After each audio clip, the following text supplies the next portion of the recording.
अभी जो ये वेस्ट एशिया में क्राइसिस चल रहा है, जियोपॉलिटिकल क्राइसिस, जिसमें यूएसए और इज़राइल इफ़ेक्टिवली दोनों मिलके ईरान पे वॉर किए हुए हैं। तो इसका क्या कारण था? ये वॉर आखिर हुआ क्यों? इसके क्या आफ्टर इफेक्ट होंगे और इसका इंडिया का इस वॉर को लेके क्या स्टैंड है? अगर आप गो थ्रू हो रहे हैं द हिंदू न्यूज़पेपर से और आंसर राइटिंग प्रैक्टिस कर रहे हैं, तो आपको पता चलेगा कि क्या क्या मेन पॉइंट है, क्रक्स पॉइंट हैं। तो सबसे पहला है कि ये जो वॉर चल रहा है इसके क्या कारण हैं। तो सबसे पहला जो रीज़न है वो है Islamic Republic of Iran. First reason, Islamic Republic of Iran 1970 से रूल किए हुए है ईरान पे, जिसका रिपीटेडली ऑब्जेक्शन किया गया है, कहीं ना कहीं डिसहार्टेंट दिखाया है इंग्लिश स्पीकिंग जो कंट्रीज़ हैं मोस्टली। तो इस्लामिक रिपब्लिक ऑफ ईरान। दूसरा पॉइंट है nuclear stock pile of Iran. कहीं ना कहीं ईरान ने रिपीटेडली लास्ट 4-5 ईयर में स्टॉक पाइल किया है यूरेनियम का, जो कि एक न्यूक्लियर फ्यूल है, instead of repeated objection by the US. तीसरा रीज़न है कहीं ना कहीं जो ईरान है ना, वो मिलिटेंट को सपोर्ट करता है। मिलिटेंट जो कि जो उसके आसपास की कंट्रीज़ हैं वहाँ पे इलीगल एक्टिविटीज़ कंडक्ट करते हैं। जैसे कि हमाज ने अटैक किया था ना इसराइल पे, कहीं ना कहीं लिंक है उसका ईरान से। हिजबुल्ला भी कहीं ना कहीं लिंक करता है ईरान से। इस्लामिक रेवोल्यूशनरी गार्ड फोर्सेस जो कि एक मिलिटेंट ऑर्गेनाइजेशन है खुद की ईरान की, वो कहीं ना कहीं इलीगल एक्टिविटीज़ से रिलेटेड है, उसकी भी एक्टिविटीज़ को ऑब्जेक्शन किया है इसराइल ने और यूएस ने।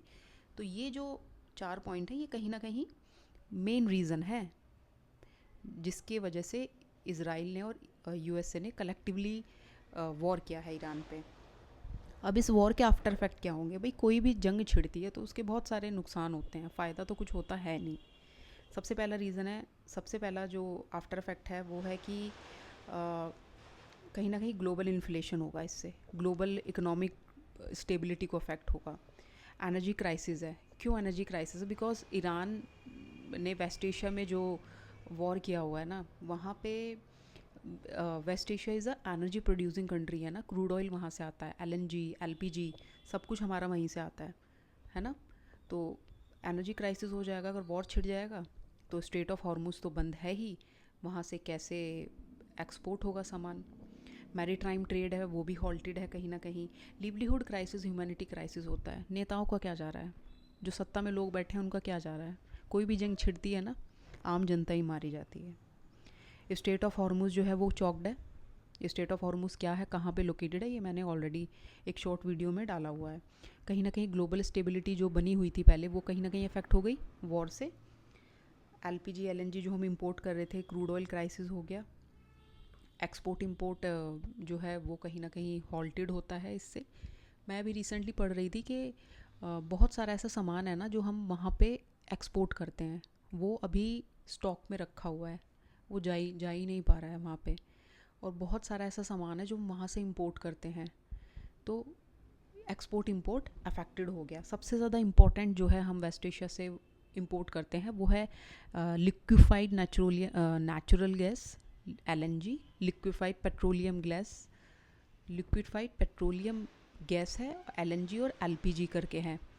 और क्रूड ऑयल हम वहाँ सबसे ज़्यादा इंपोर्ट करते हैं। हमारे जो देश का ये देख लीजिए आप, 90% जो एलपीजी है और 50% क्रूड ऑयल हम वहीं से इंपोर्ट करते हैं वेस्ट एशिया से। इंडिया का क्या स्टैंड है main? What is the stand of India on ये जो कॉन्फ्लिक्ट चल रहा है?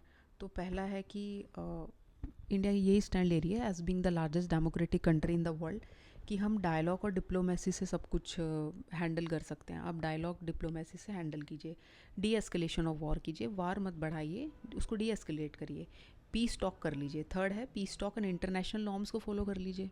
इंटरनेशनल फॉर्म्स जैसे यूएनएससी में कुछ चार्टर, कुछ नॉर्म्स होंगे, उसको फॉलो करिए। अब इंडिया का इंटरेस्ट क्या है ये सब करने का? खैर, हम डेमोक्रेटिक कंट्री हैं, हमारा इंटरेस्ट है कि हम पीस को मेंटेन करके रखें, वो हम हर जगह कहते हैं। डायलॉग और डिप्लोमेसी से बात सुलझाई जा सकती है। हमने ना India middle east Europe economic corridor का डिक्लेरेशन किया था G20 में। अगर ये वॉर हुआ ना, ये कहीं ना कहीं ये प्रोजेक्ट हॉल्ट हो जाएगा। हमने छबार पोर्ट ऑफ ईरान में इन्वेस्ट किया हुआ है, अगर ये वॉर हुआ तो हमारा ये जो छबार पोर्ट ऑफ ईरान में हमारा काम चल रहा है वो भी बंद हो जाएगा। दूसरा है कि इंडिया इंपोर्ट करता है LPG crude oil West Asia से, है 90% एलपीजी गैस और 50% क्रूड ऑयल हमारा यहीं से आ रहा है वेस्ट एशिया से। एलपीजी सबसे ज़्यादा कहाँ से आ रही है? कतर से, ठीक है। 50% क्रूड ऑयल हमारा, और ये सब कहाँ से एक्सपोर्ट हो रहा है? स्ट्रेट ऑफ हॉर्मुज से, ठीक है, जो कि अभी चॉक किया हुआ है ईरान ने। अगर ये नहीं ओपन होता है तो महंगाई बढ़ेगी, अगर एक्सपोर्ट नहीं होगा यहाँ से सामान। तो ये हमारे इकोनॉमिक और फॉरेन इंटरेस्ट हैं, वॉर बंद होना चाहिए। ये इंडिया के स्टैंड हैं, ट्रायंगल शेप में इसको शो किया है।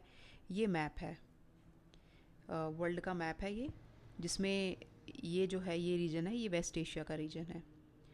तो इस तरीके से कुछ पॉइंट हैं, क्रक्स पॉइंट हैं, आंसर राइटिंग में यूज़ हो सकते हैं। और इससे आपको पता चल गया होगा ये जो मैंने आपको समझाया है कि क्या वॉर है, क्या कारण है, क्या आफ्टर इफेक्ट है, इंडिया का क्या स्टैंड है। मैं आशा करती हूँ कि आपको ये चीज़ें समझ में आई होंगी। Thank you.